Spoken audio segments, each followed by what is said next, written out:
Hi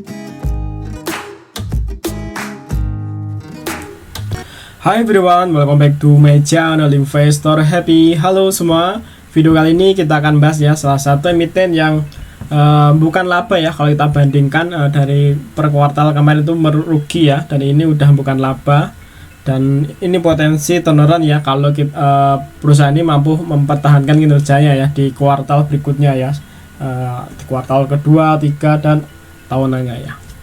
Oke, sebelum kita ke pembahasan, kita disclaimer dulu bahwa di sini hanya sebatas berbagi informasi, bukan ajakan untuk beli ataupun jual di emiten yang terkait di video ini. Oke, ini perusahaan namanya IDPR ya, atau Indopora ya, yang kalau anak-anak kontraktor nyebutnya Indopora atau Indonesia Pondasi Raya ya. Ini perusahaan piling guys ya, untuk pondasian tuh ataupun yang untuk dinding yang di tanah gitu ya, untuk sungai gitu ya, penahan itu. Oke, IDPR ini ditutup di 170 ya per hari ini. Nah, kita lihat untuk laporan keuangan. Nah, ini pakai ini ya, ini masih kuartal 4 ya ini. Jadi kita untuk mau lihat perbandingannya. Nah, oke ya.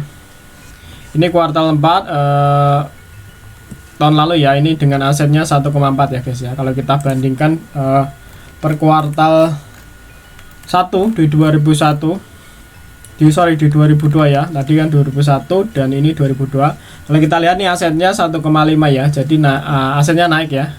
Kalau kita bandingkan dengan tahun lalu ya, di sini udah sama, udah ada ini 1,4 naik ke 1,5 ya, ya hampir 100 miliar ya untuk kenaikan dari asetnya sendiri IDPR. Nah, untuk liabilitas IDPR ini punya liabilitas sekitar 926 ya, 926 miliar ya. Kalau kita bandingkan tahun sebelumnya juga naik ya, sekitar ya hampir 550 miliar ya untuk kenaikan, karena sebelumnya 577 ya guys ya, sekitar 50 miliaran untuk kenaikan dari liabilitas.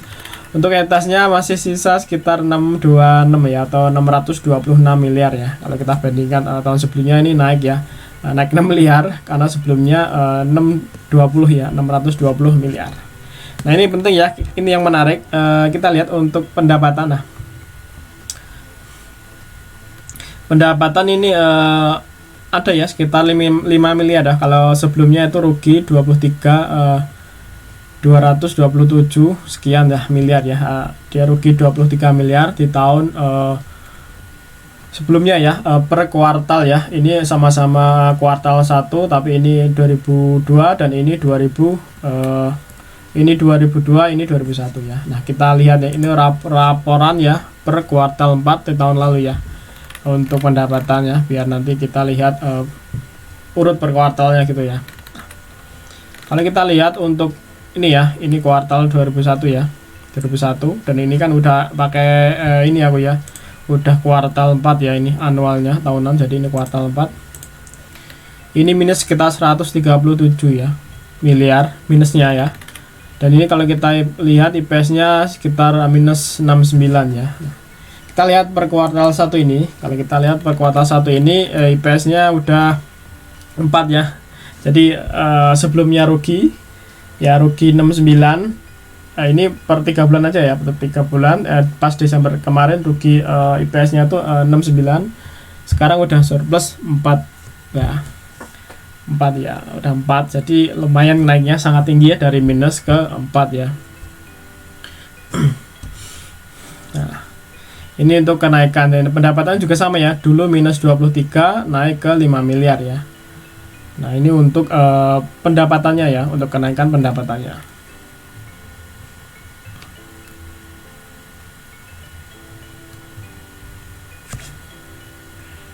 Ini memang labanya naik ya, dari 263 sebelumnya 213 ya, ini naik ke 263 ya. Untuk labanya jadi masih ada 34, untuk ininya ada 8 ya. 8 miliar berbanding 34 ya, hampir 300% ya kenaikan dari labanya ya, karena sebelumnya cuma 8 miliar naik ke 34 miliar ya. Ya mah ya, ini untuk ininya juga sama ya, untuk labanya dari minus 23 miliar jadi surplus ke 53 5,8 miliar ya untuk ininya. Jadi IPS-nya udah 4 ya. Tinggal nanti lihat di kuartal kedua seperti apa ya. Kalau ini mampu mempertahankan ke kinerjanya, ini potensi turnaround guys ya, karena perusahaan yang dulunya rugi udah menjadi cuan ya. Kita lihat untuk cash flow-nya. Kalau kita lihat untuk arus kas operasional ini udah positif ya, dari minus 20 miliar ya ini ya. 20 miliar nih minusnya. 20 miliar udah ke surplus ke 39 miliar ya. Untuk investasi ini ada minus 9 naik ke 10 miliar. Untuk pendanaan dari 3 miliar jadi minus ke 14 miliar ya. Jadi kas setara kas akhir tahun jadi 18 miliar. Kalau kita bandingkan sebelumnya tuh 4 miliar, ini udah naik ke 18 miliar ya. Oke, dari segi pendapatan nih perusahaan ini ya, bukan laba ya, dari sebelumnya rugi udah membukukan laba sekitar 5 miliar tadi. Untuk asetnya gede ya, naik 100 miliar. Cuma memang untuk liabilitasnya lumayan gede ya, kalau kita bandingkan aset hampir separuhnya lebih ya untuk liabilitasnya. Oke, kita akan coba ke charting. Nah, nih kalau kita lihat untuk chartingnya nih ya, untuk cara nikel ada support terkuatnya sini ya. Ini dari Maret tahun lalu ya, Maret 2002, Maret bulan kemarin, ini sekitar di 155 ya. Ini 155 untuk support kuatnya ya, ini dari Maret, dan ini bertahan ya dari Maret sampai saat ini. Kalau ada jauh lagi sekitar ini ya, di 130 ya. Nah, ini untuk terdekat untuk saat ini ada di support sini ya guys ya, di sekitar 160 ya, atau 162. Kalau kita lihat untuk harga saat ini ke support sini sekitar 4%. Kalau kita tarik lebih jauh ke support 155 masih 8% ya. Serah teman-teman mau nunggu di mana.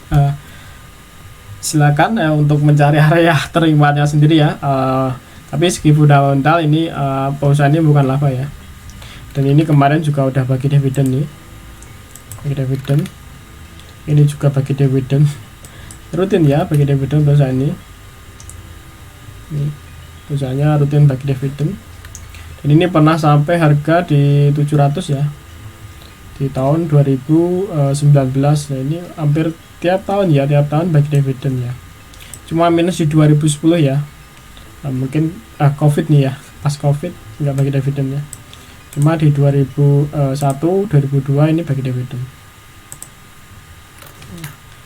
Oke, ini ada support ya, potensi support situ, potensi ke resistnya ya. Ini udah break di atas MA20 nya, jadi mungkin akan menuju ke MA50 nya dulu, atau mungkin potensi ke resistnya sini ya. Ini ada 6%, berikutnya sini ada 11%, kalau sini ada sekitar 20% ya guys ya. Nah, ini DPR ya, perusahaan konstruksi lah masuknya, dan ini ada support terdekat sini ya. Mau nunggu silakan, atau mau nyicil langsung besok ya silakan ya. Sesuai area kenyamanan masing-masing ya untuk semuanya. Tapi ini udah mulai ya cross juga untuk stokastiknya juga ya. Kita lihat untuk bandar baginya seperti apa ya. Ini kalau kita lihat dari ini ya, seminggu dulu, seminggu kemarin. Nah, ini Excel ya. Excel udah di sini udah big akumulasi ya. Emang tipis ya lotnya di IDPR ini, jadi masuknya jangan banyak-banyak. Kalau nanti ada yang jadi market makernya. Kalau kita lihat sebulan full penuh, ini masih belum, statusnya masih netral ya. Kalau kita lihat dari bulan 4 tanggal 4 ya, Excel juga ya yang ini. Cuma kalau kita lihat dari tanggal 11 ini kelihatan Excel yang dominan beli ya, jadi lebih tiap hari Excel yang beli ya. Nah, kalau kita lihat per Juni kemarin, Excel juga masih. Nah, kemungkinan di sini Excel ya bagian nampung, berikutnya NI ya, ZP ini ya, dan ini mungkin ini yang dipakai kemungkinan ini ya, Excel, NI, ZP ya, kemungkinan guys ya. Oke, ada edit terdekat segitu ya, support terdekatnya di sini ya, di 160, atau mau nunggu 105 mah silakan teman ya. Dan tadi kalau turun ke sini 4%, ke sini 8% ya, jadi resikonya segitu. Ini cukup kemarin November ke tahun lalu sampai ke 2000 ya, sampai ke 259 ya. Coba lihat sampai 259 tuh masih 40 ya, 50% guys ya. Kalau ke naik full sampai ke 300 sekitar 80% ya. Nah, dan kalau kita lihat tahun sebelumnya tuh rugi ya guys ya, tahun sebelumnya pendapatannya nggak bagus kan. Tiap tahun ya, tahun sebelumnya emang rugi. Untuk 2020 2019 pendapatannya kurang bagus dan ini udah bagus ya, jadi potensi turnaround ya guys ya. Oke, sekelas ya analisa dari saham IDPR ya. Kalau menarik silahkan dimasukin wishlistnya, kalau tidak menarik abaikan saja. Dari segi fundamental perusahaan ini udah bukan laba ya, walaupun tadi untuk likuiditasnya lumayan besar ya, hampir di atas separuhnya ya, di atas separuhnya, tapi masih di bawah 100% ya. Jadi masih potensi lah ini untuk di kuartal 2 potensi turun ya. Oke, terima kasih telah nonton video ini. Kalau ada pertanyaan atau request silakan ya tulis komentar. Sampai ketemu di video berikutnya. Happy cuan and happy investor. Bye bye.